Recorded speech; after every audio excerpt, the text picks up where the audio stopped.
Hi, my name is Matt Fazio, and this is a story of how I came to know Jesus. I'm 30 years old, and my wife, Michelle, and I have been going to Chapel.Church for about 2 to 3 years now.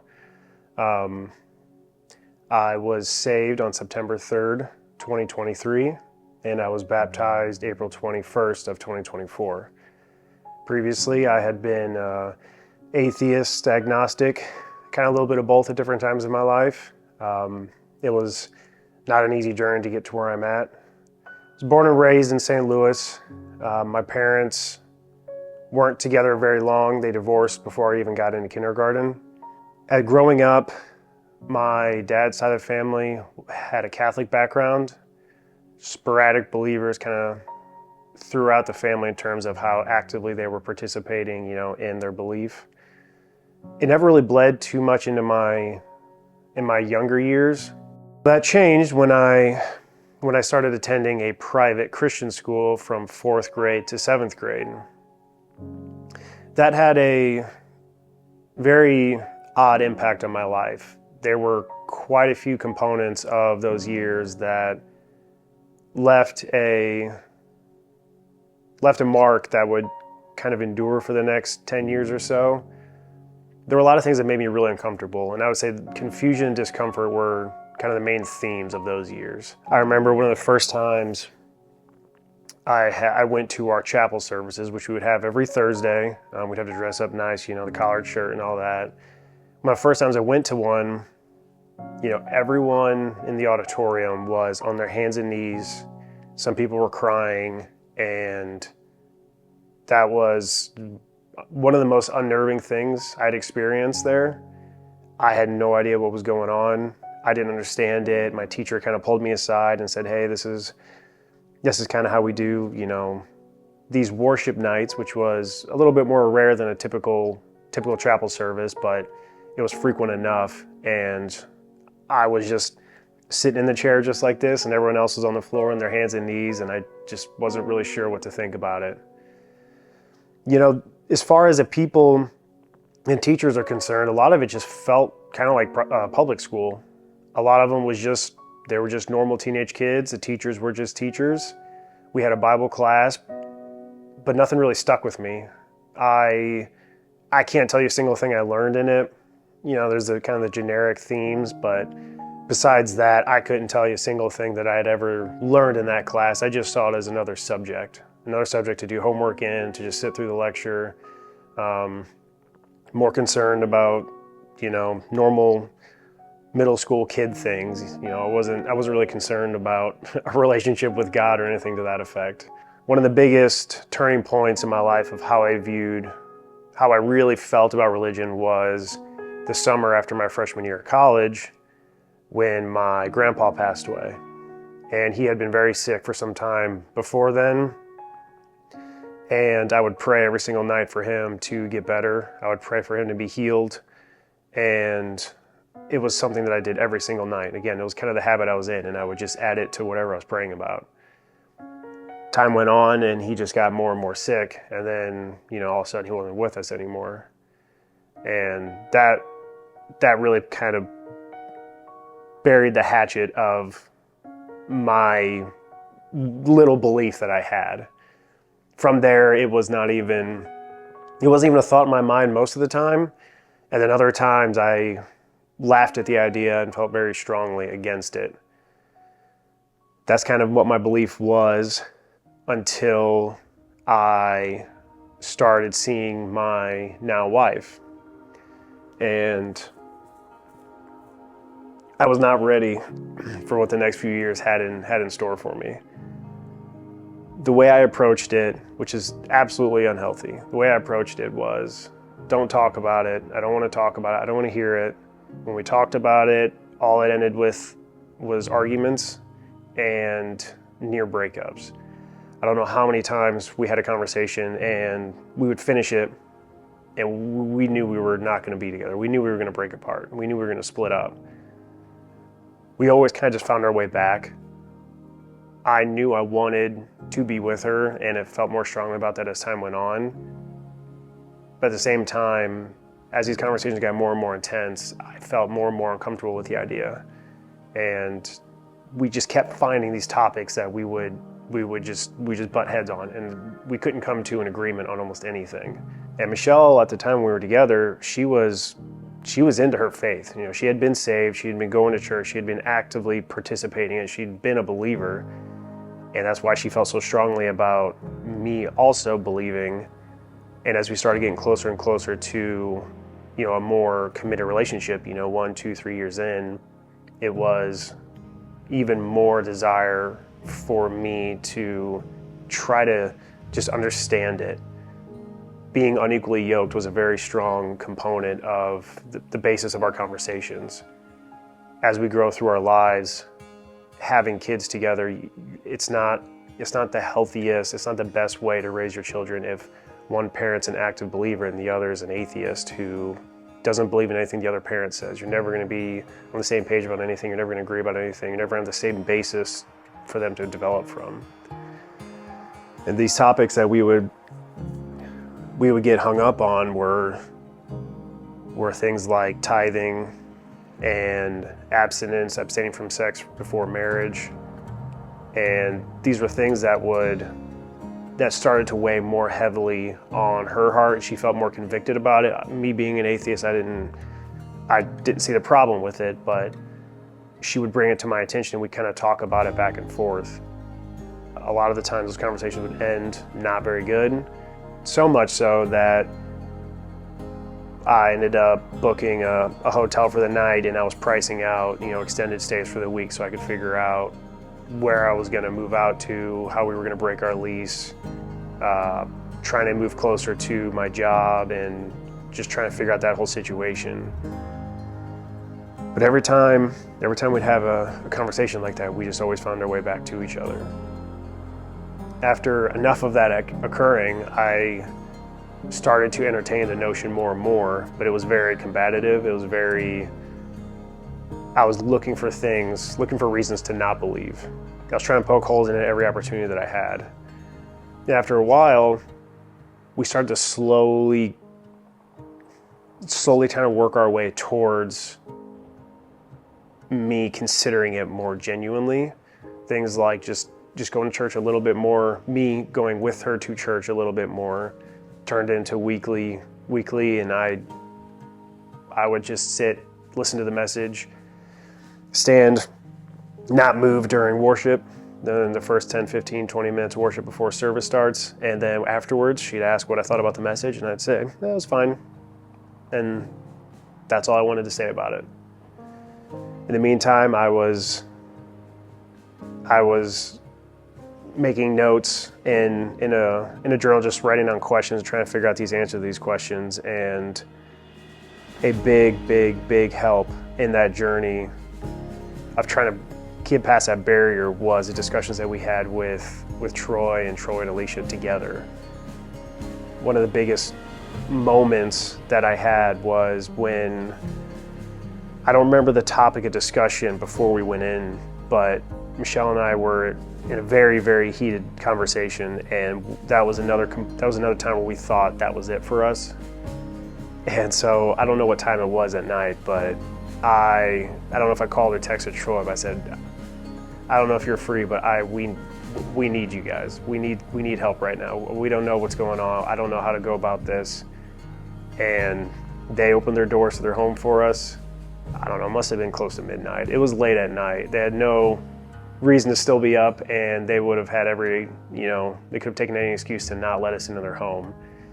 And they invited us in with open arms, and they said, let's talk it out. So we went out to the back porch, and it was me, Michelle, Troy, and Alicia, and like Troy and I just went at it. We were just talking very intensely for I don't know how long. I would raise these questions, he would answer, I would respond with more intensity, and he would respond right back, and we would just feed off each other. Every now and again he'd say something, and I would just sit and ponder on it for a second, and then just come right back with something else. Just the fact that I could even do that with him, and he never flipped a switch of like, get out of my house, or I don't want you here. It was always with the intention of trying to help me understand. And that was such a huge moment to see from the pastor, was that they were that welcoming, open, and personable, and that invested in my belief and my personal life and the journey that I was on.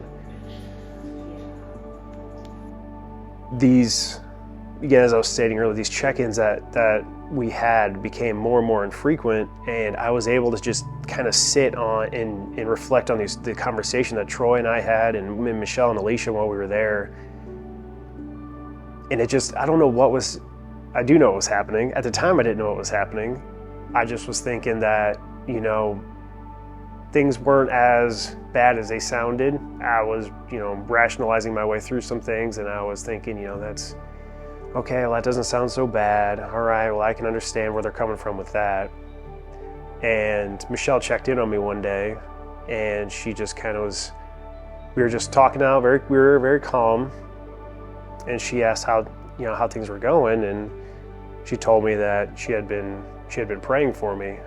And I said, well, I think it's working. And that was a big time, because I never before thought that prayer did anything. I'd never considered how real it could be. And even at the time, it was a little thing in the moment, but it grew more and more as time went on. So again, being more active, going to church weekly, and it just, over time, it just became more and more understandable, more reasonable, and I stopped focusing on the reasons why I shouldn't believe, or all of these answers I thought I needed to have before I could believe, and I just started focusing on what the most important aspect of it all was, and that's just that God created us out of love. He wants us to have a relationship with Him. He wants us to know who He is and what Jesus' sacrifice was for us. And not just focusing on that, I was focusing on the love. And that's really what helped get me over the hump. It was the love that Troy and Alicia shared. It was the love that I saw from Michelle. It was the love that I saw from the community. Everyone in our church was just unbelievably kind in every step of the process. Jumping forward a little bit, when Michelle's dad passed away, and Faye, a member of our church, just comes out of nowhere through the door of the church that we were at. We're 3 hours away from Kansas City, and she opens the door, and I look back, and I didn't think anything of it. Oh, Faye's in church, cool, that's normal. And I thought for a second, this isn't Kansas City, we're 3 hours away. I couldn't believe someone that I didn't have that much of a relationship with at the time, would just show up that far away just to comfort a fellow believer. And there was just another moment where I saw the community just continue to be what I thought Christians weren't. One of the first messages that really hit home and I connected with was a message by Maria when she was preaching one day. And there was obviously much more to the message that she was preaching, but a component of it that really stuck with me was that God created everything, the universe, the world, every single person on it, every single component of the world. Everything I'm a big space guy when I was a kid, so I love thinking about the universe and how vast it is, and just thinking about everything that's in it, that everything was created by God in His hands, and that He wanted to know me, and that He wanted me to know Him, and that He wanted a genuine relationship. And that was the first message that I felt, and that was the first time I'd ever cried in church. Last September, I don't know if it was the night before, if it was a week before, but it had been some time where I've had a lot of time to myself to reflect on what I thought about everything.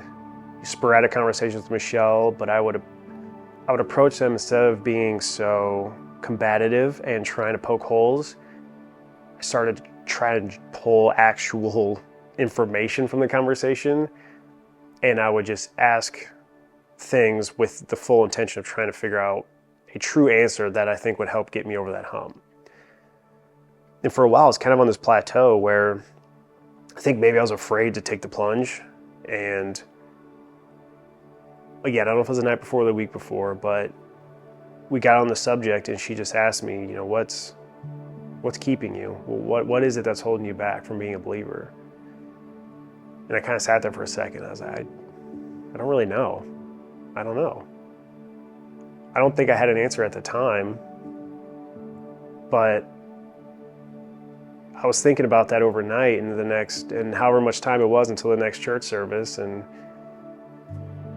everything about that service was normal until the end of service, and Troy gives everyone an opportunity to raise their hand and come to know God, and it just felt like it was the time. I didn't have an answer the night before. I didn't have a reason not to, and I just decided that was the moment. And so that was September 3rd, 2023, and I raised my hand at the end of service, and that's when I gave my life to Christ.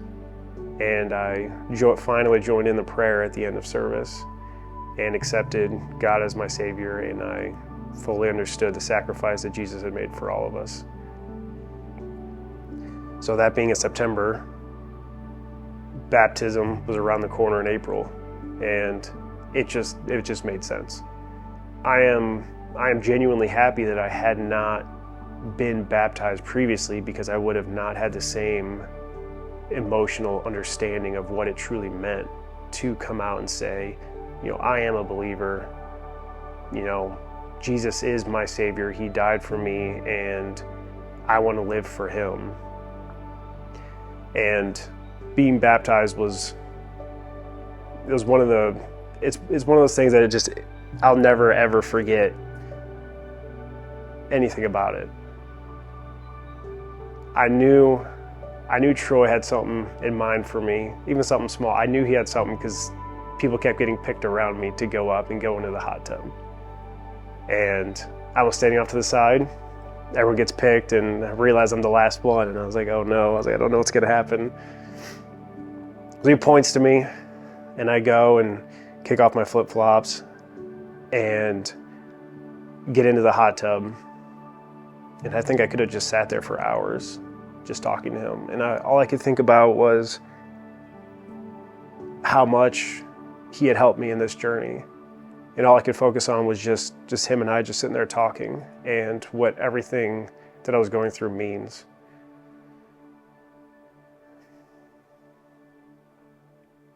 And just seeing everyone who had showed up and supported me as well, all my friends and family that had come in to visit, and it just meant so much that everyone was so supportive. Everyone in the community, as well as believers and non-believers in my immediate group, who were able to share that with me. Especially after that moment, I was able to finally say that, I'm proud to say that I am a believer and I am a Christian. And, when I have the opportunity, I feel confident in telling others of my belief. And as time goes on, I know I'll just get more and more confident in my faith, and I'll be able to grow, because this community enables you to grow. The things that helped were going to church weekly, in person, seeing everyone, growing those relationships, serving, being active in helping out the community. What little part we play, we were mostly in first impressions. We just, greet people, make them feel welcome when they come in the morning. It's just the fact that we're taking that extra step to grow the community and help the church and just grow closer to one another.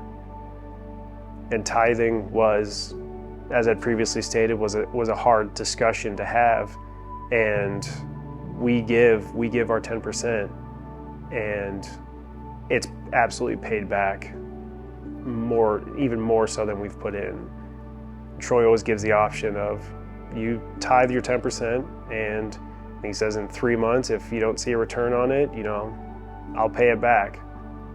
I don't know if he truly means that exactly, but the idea behind it is just to get you doing it, because he's just so confident that you are going to see that paying out back to you in some form or fashion. And I fully believe that I have had that paid. Every penny we've put in has paid out in droves in so many different ways. Yes, in finances, but also just in the relationships that I've grown over those last year and a half that I've really been diving into the church community. And I strongly believe that that was a key component of showing my faith in God, to say, this little money that I can put in, I know you can do so much more with it than I can do with all of the money. The relationship that I have with Troy, was the way it grew was unlike anything I've had with anyone else. But Alex has been such a just solid rock for me to lean on. And he is absolutely one of, the greatest guys I've ever met. The love that he shows is just unmatched in the men in my life. And I can, I'm very happy to say that, he's, a tremendous friend and just a wonderful, wonderful asset of the Chapel KC community. I mean, he does so much to spread the love in the community with everything that he does, is just who he is.